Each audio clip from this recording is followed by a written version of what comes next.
In 1971, in the basement of the psychology department of Stanford University, a mock prison was created. It rivaled all social psychology experiments in controversy. Shortly after I finished this Stanford prison study, Milgram embraced me and said, "I'm so happy that you did this." He said, because now you can take off some of the heat that he's had to bear alone of having done the most unethical study. Although this experiment is over 30 years old, its enduring power has been underscored by the events at Abu Ghraib. When we got to Abu Ghraib, it was eerie. People were being told to rough up Iraqis that wouldn't cooperate. I mean, they're torturing, they're abusing detainees. You're looking at the situation thinking, they've condoned this, but why?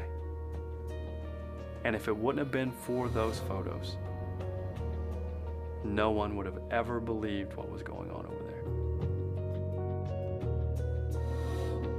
When I first saw the pictures, immediately a sense of familiarity struck me, because I knew that I had been there before. I'd been in this type of situation. I knew what was going on in my mind. The photographs were strikingly familiar to the photographs that we had taken, many of the photographs I had taken in the prison study. We didn't do any of the stuff that you see in Abu Ghraib where they, get into a big pile or something like that, but I certainly subjected them to all kinds of humiliations. I don't know where I would have stopped myself. Given enough time, we could have got there. When the images of the abuse and torture at Abu Ghraib were revealed, immediately the military went on the defensive, saying, it's a few bad apples. When we see somebody doing bad things, we assume they're bad people to begin with. But what we know in our study is there are a set of social psychological variables that can make ordinary people do things they never could imagine doing. At Abu Ghraib, ordinary people perpetrated extraordinary abuses. To understand why, it helps to reach back to the lessons of Zimbardo's experiment, how people respond to a cruel environment without clear rules.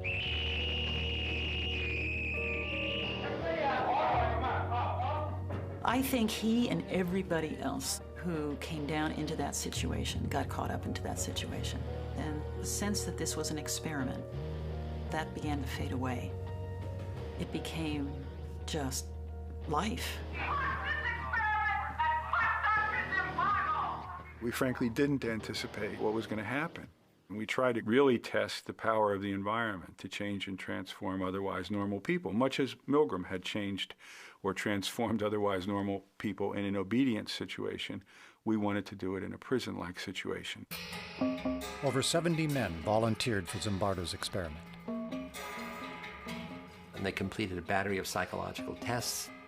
We picked 24 who were the most normal and most healthy. Half are going to be guards, half are going to be prisoners. And it's like flipping a coin, and heads, this one's a guard, this one's a prisoner. So at the beginning, there's no difference in the kinds of people who are in your two groups. When we were given our jobs as guards, we were issued a uniform, which was a plain sort of khaki or lighter colored uniform. And then we gave them the symbols of power, handcuffs, a whistle, a big billy club. And then the other thing we gave them were silver reflecting sunglasses. When you have mirror sunglasses on, then nobody can see your eyeballs. I think that anytime you put on what essentially is a mask, and you mask your identity, then it allows you to behave in ways that you would not behave if you didn't have the mask on. To make it more realistic, I had arranged with this Palo Alto Police Department to make mock arrests.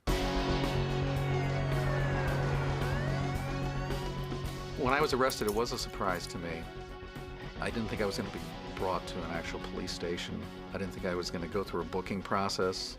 The guards then put a blindfold on them, stripped them naked, and then they put them in dresses, smocks with no underpants. Each had a number that replaced their name. They had to know the number. They could only be referred to by that number. And they had a chain on one foot, which was put there to remind them at all times of their loss of freedom. So all of these things produces a sense of being dehumanized.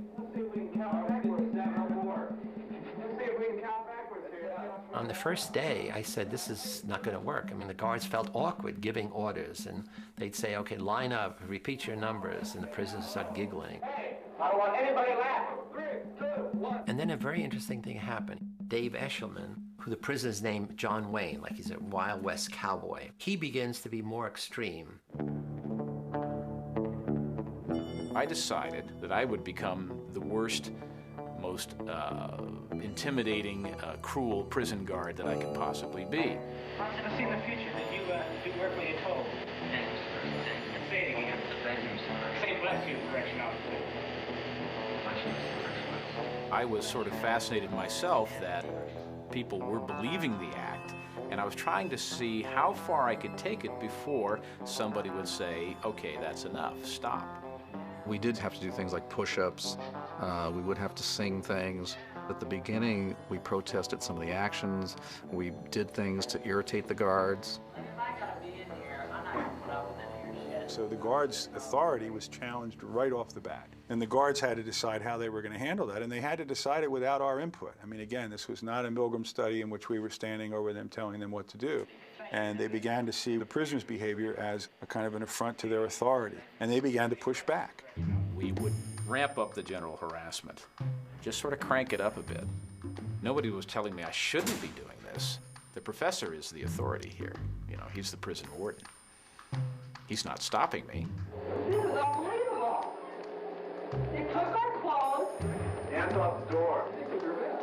There was the first evening a kind of rebellion that took place. The prisoners rebelled.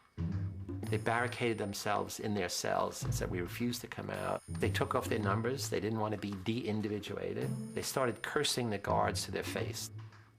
And the key turning point was the guards began to think of them as dangerous prisoners.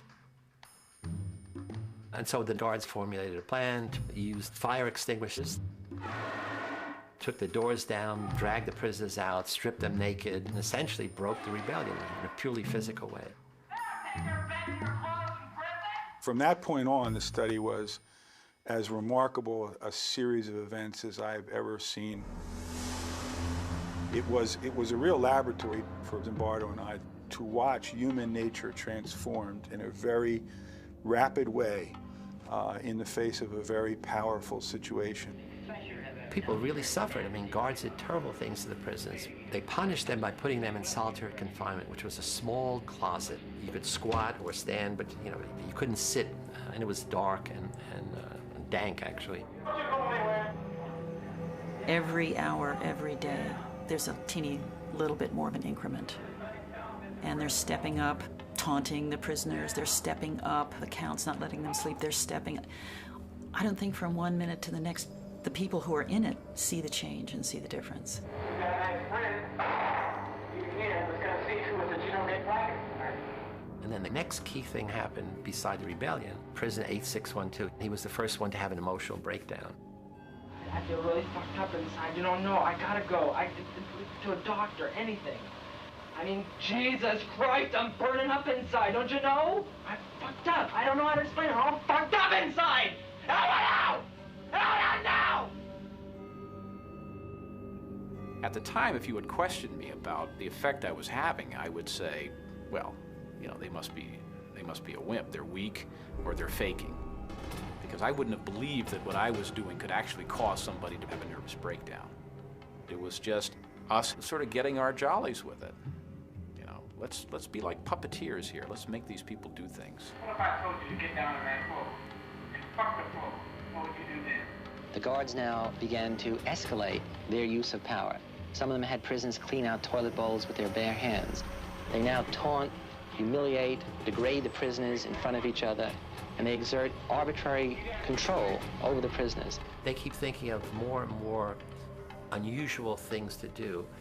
And very soon after the fourth day, things begin to turn sexual. You be the bride of Frankenstein, and you be Frankenstein. I want you to walk over here like Frankenstein and say that you love Superman. If you want to fully sort of humiliate somebody, then you want to get them in those things that where their biggest fears are. And a lot of us have a lot of sexual hang-ups, and so that was part of that effort to humiliate them even further. Get up, Lord. I love you, Joe. I love you, Jordan. You're my Jordan, you get down here and do 10 push-ups. The guards knew that had the coin come up heads rather than tails, they would have had the dress on rather than the uniform on. They knew that. So they certainly knew that the prisoners who were being mistreated had done nothing wrong to deserve the mistreatment. And yet the roles themselves were so powerful and the environment itself was so powerful that they ended up punishing those prisoners as though they had done something wrong. Prisoner 819 did a bad thing. We were told to chant something about how he was a bad prisoner. And at the time I went along with it, I'm thinking, what does this matter? We don't believe this, but we can go along and chant it. Because of what prisoner 819 did, myself is the best. Because of what prisoner 819 did, myself is the best. That night, he had a breakdown. Every day after that, another prisoner broke down in a similar way. Broke down, I mean, extreme stress reaction. We released another one on Tuesday, Wednesday, Thursday. Nobody who was in that study could deny that the prisoner breakdowns were genuine. They were scary to see. They were upsetting to us. They were unexpected, but they were very clearly the real thing. At some level, we understood that something was happening that we were no longer in control of. It was damaging people. We didn't quite have a grasp on what to do about it. One of the mistakes we made was that we hadn't built in time to step back and to look at what was happening and call it what it was, which was mistreatment. We were caught up in the events that were taking place. Or you can keep your blankets, and 416 will stay in another day. We got 3, guess one. Keep your blankets, 416, you're gonna be in there for a while. So just get used to it. On the 5th day of the study, Zimbardo invited his girlfriend, recent psychology graduate Christina Maslach, to visit the mock prison. I had heard bits and pieces from Phil about what was going on. And then when I was down there that evening, it really was kind of a wow. The thing that really got to me was when some of the guards took the prisoners down the hall to the men's room. She looks out and sees a line of the prisoners with paper bags over their heads, each one holding the other one's shoulder. And they're leading them down the hall. And Phil comes over and look, you know, my God, look at that. And I looked up and something about it just, you know, again, it was the dehumanizing, demeaning kind of treatment. I couldn't watch it. And she said, it's terrible what you're doing to those boys. And she got tears in her eyes. I said, what? And she runs out. And I'm furious. I'm saying, look, this is, I run outside, we have this big argument. I'm saying, look, this is dynamics of human behavior. Look, it's fascinating, the power of the situation. So I'm giving her all the psychological basis, and what kind of psychologist are you? You don't appreciate this. And she said, I don't understand. You're a stranger to me. I don't understand this. How could you not see what I see? I mean, you're a caring, compassionate person. I know you from all of these other things. Something's gone wrong here. And then the next thing she said, which had an equally big impact, is, I'm not sure I want to, have anything to do with you if this is the real you. And that was like a slap in the face, because what she was saying is, you've changed. The power of the situation has transformed you from the person I thought I knew to this person that I don't know. And at that moment I said, wow, you're right. We got to end it. After only 6 days, Dr. Zimbardo shut down his experiment.